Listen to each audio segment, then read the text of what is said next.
Hello everybody, this is Danny and Wanda from Deep South Homestead. We're on our Friday chat today. Yeah.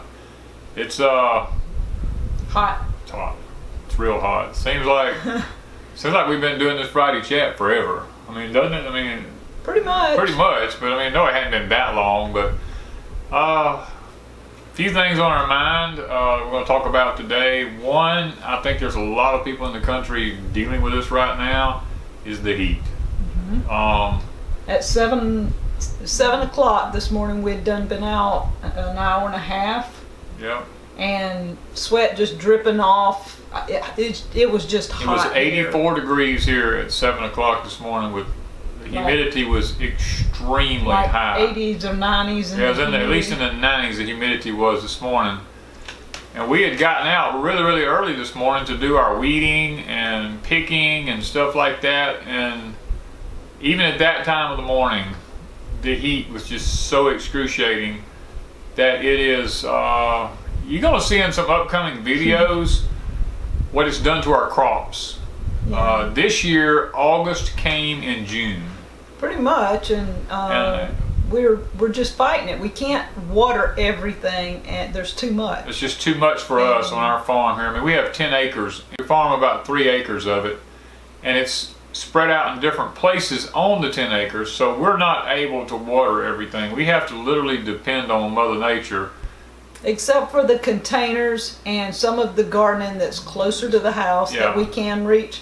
If we reach some of these places, we would have garden hose. We'd stretched everywhere because it would take lots and lots of them. There's actually lots of comments that people make about, about watering and different things like that, drip irrigations and stuff. That's something that in our, like Wanda said, in our container gardens, it's fine. In some of our smaller plots, our raised beds up here around the house, we're able to keep them watered. Let's put it this way: in our permaculture areas, we're able to keep them watered. But as far as our fields, like our corn and our okra and sweet potatoes, squash, and all that kind of stuff in fields, peanuts, sunflowers, those kind of things. They're too far from the house. And we're on a well, and we depend on our well. So we don't want to burn our well up trying to push water to the back hill and it not benefit us. We'd lose the well just to save a few plants, and so we just let Mother Nature take over. We do have a 4-inch well that I drilled, but we would love to get a solar pump to go in it and to be able to pump our water for free, but the initial investments is where the main issue comes in at. We have to kind of save for a project like that. Yeah, so in the future we hope to have a solar pump for this other well, and that would feed our blueberries and some of our gardens and things like that. We have to depend on Mother Nature. And we have new babies. Yep, born last night. Well, actually yesterday during the heat. Yeah, and we thought we'd lost the mama. She was not doing real well last night. She was overheating. Yeah. But at 10 o'clock, so when we went out, she had moved. She was moving around. We kept going in and out for several hours checking her. She's doing good this morning. She's up running around. Got the babies. They're already up. She's done going.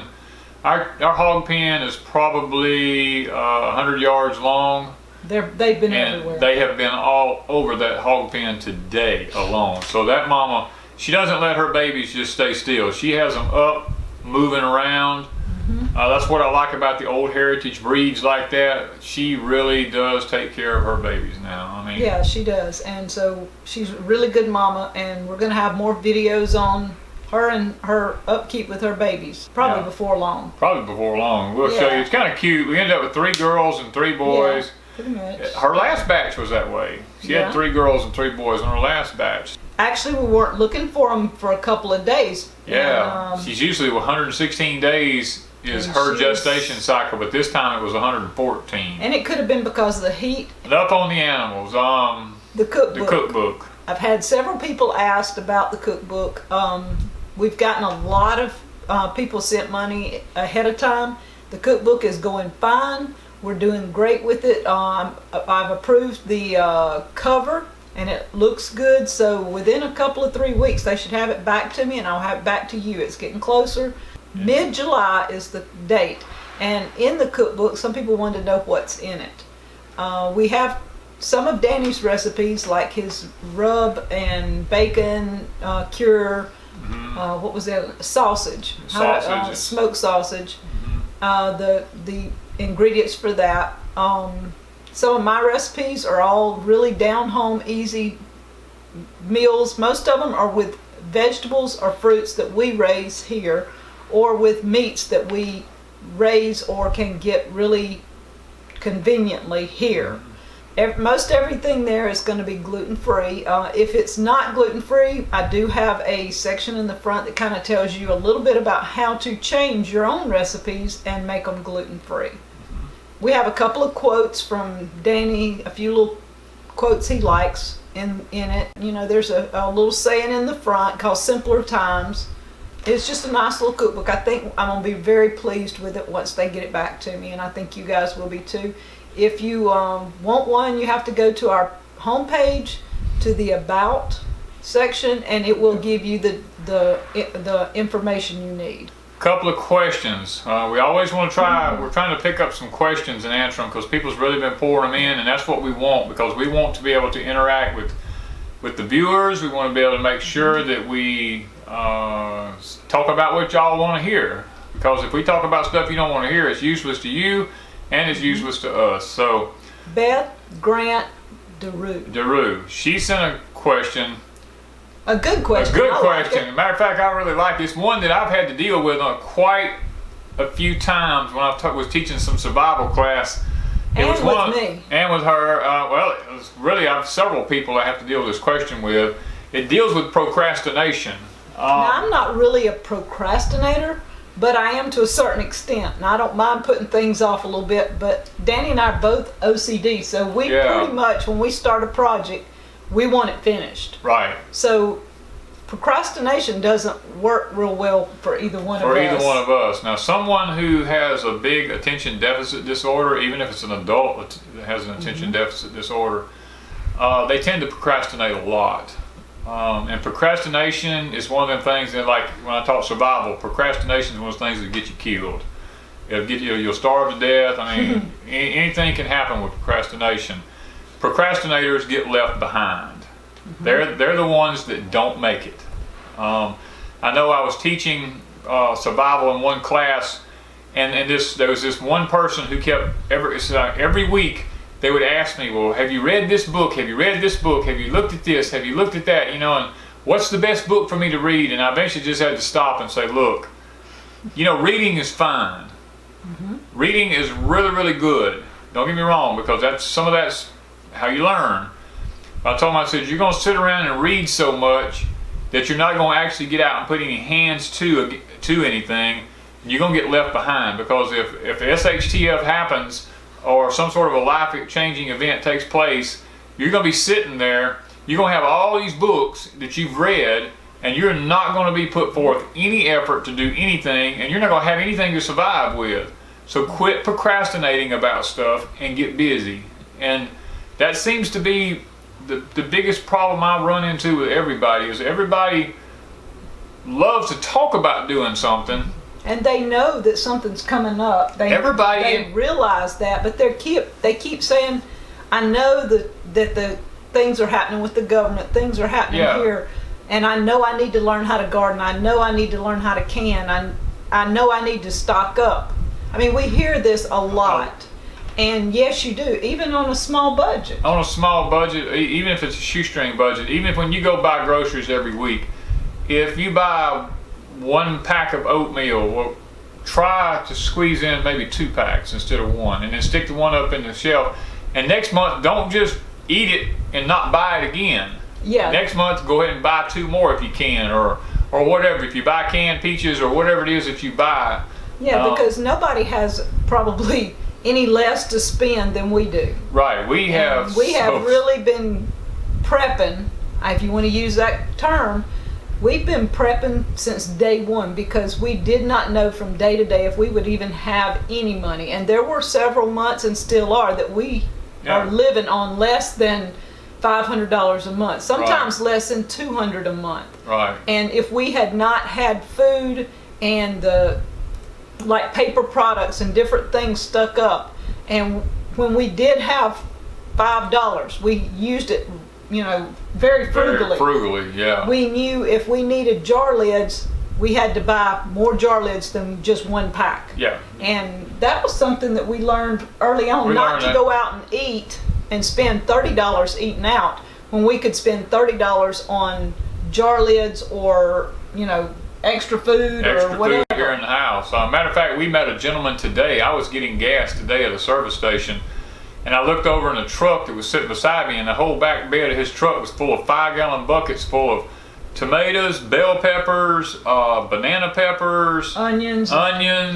cucumbers, and all this kind of stuff. And I hollered across at him and I said, "Sir, did you buy those or did you raise them?" And he looked at me and he goes, "Man, I wished I could raise them." He said, "The weather this year has just destroyed everything I've even tried." He said, "I went over to a farm in a nearby city and I picked all this stuff for $10 a 5-gallon bucket." He said, "We're going to go home and we're going to be canning salsa," and he listed off a bunch of stuff that they was going to can out of that, pickles and things like that. They make banana peppers with the vinegar and stuff like that to put in their peas and stuff.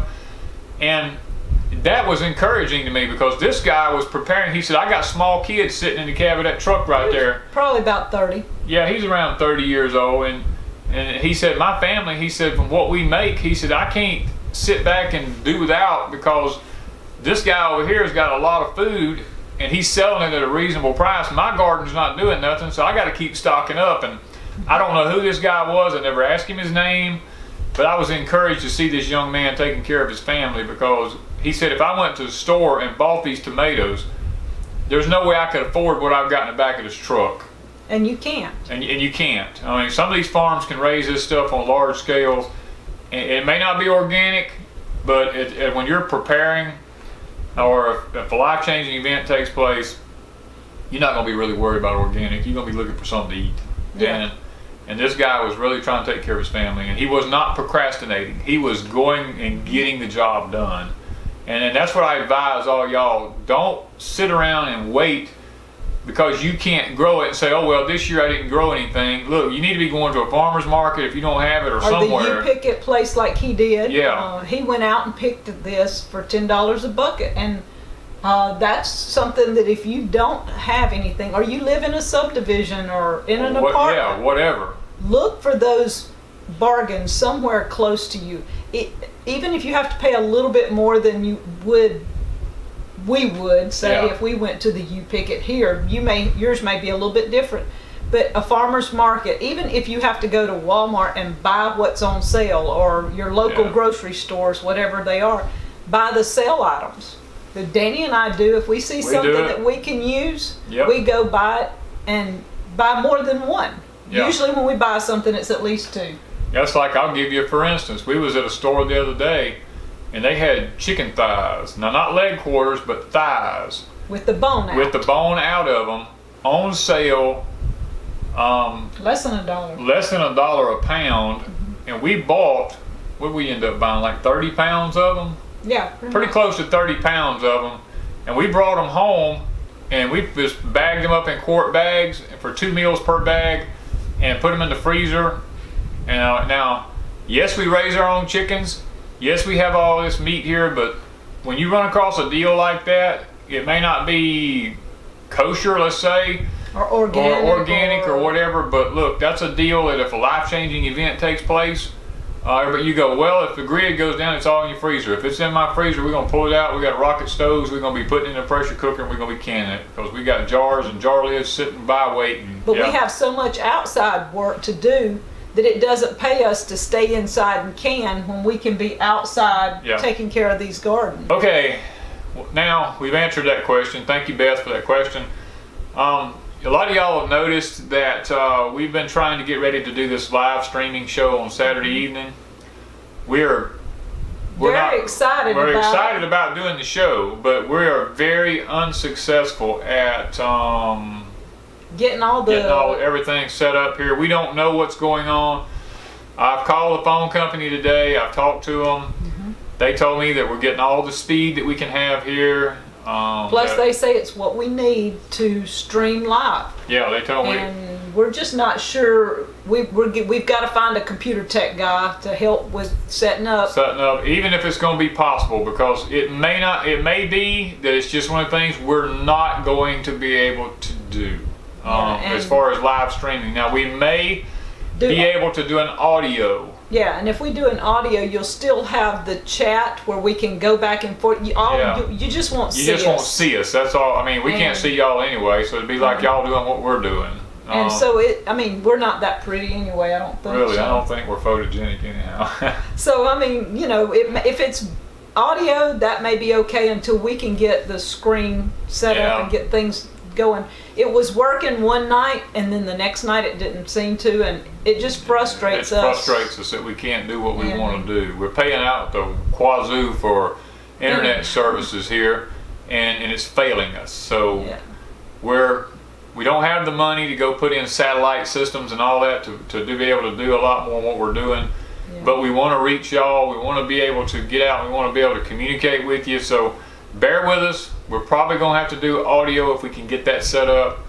So we look forward to doing that with y'all. I don't know exactly when we're going to get to do it. We're hoping this Saturday, but I can't make any promises. And if we're not here this Saturday, just keep watching thehomesteadingnetwork.com. If you go over there and check it out, it has all the channels and their times and when they'll be on. And at some point in time in the future, we'll be there. This Saturday's going to be an if. Yeah. And the time is 8 Central. Yeah. And we're learning to put the Central on it, so you'll have to figure your own times, but 8 Central is when we will be on at least audio, and let's hope video. Let's hope we can get there. Okay. Been on long enough. Chat's gone on long enough, so we love y'all and we appreciate all that you do for us and appreciate your comments and your questions. Keep sending them, because we're going to answer them. We're going to get around to everybody eventually. We have lots and lots. We have lots of them to go through. So a lot of them are actually the same questions, but we do love doing this. We love communicating with y'all. So thank you from Deep South Homestead.